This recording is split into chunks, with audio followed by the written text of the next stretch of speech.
ibyiza by'abarozi, umuvugo ibyiza by'abarezi.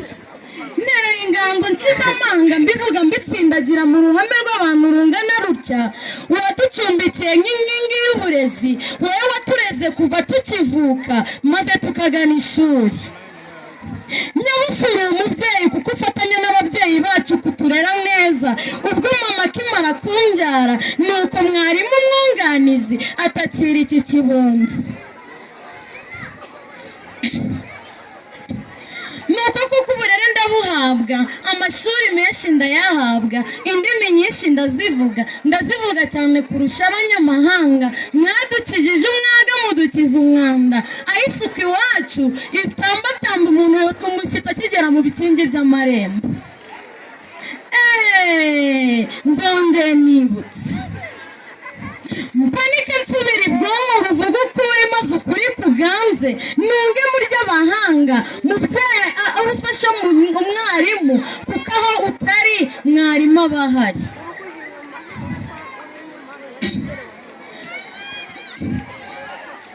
Sinataha byose ntabivuze ku mibereho myiza yacu hano ku ishuri.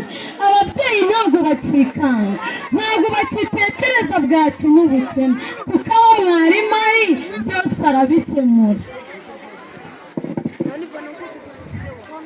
Nsayutse ngana imusozo ngira ngo namwe murabireba.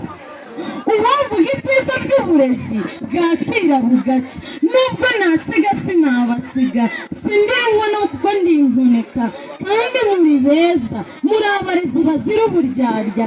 Koko umuntu yararimbye ngo mfite ababyeyi batatu kubera uburezi, nanjye ntabwo nshidikanya mfite ababyeyi batatu. Ndongera ndabyibutse. Ese umurezi nakwitura iki? Ibyo nakwitura amasaha ntabwo nabibona, ariko icyo kukwitura ndakibonye. Nzakwitura iteka nkurikira amasomo, nanjye Imana nibishaka nzabe mwarimu. Murakoze gutega amatwi inganzo yanjye. Yari umusizi usiga bagasigara basiganuza abasaza igisigo cy'ubasigiye. Mfite Umukiza Anne, umwaka w'indimi n'ubuvanganzo wa 6. Murakoze.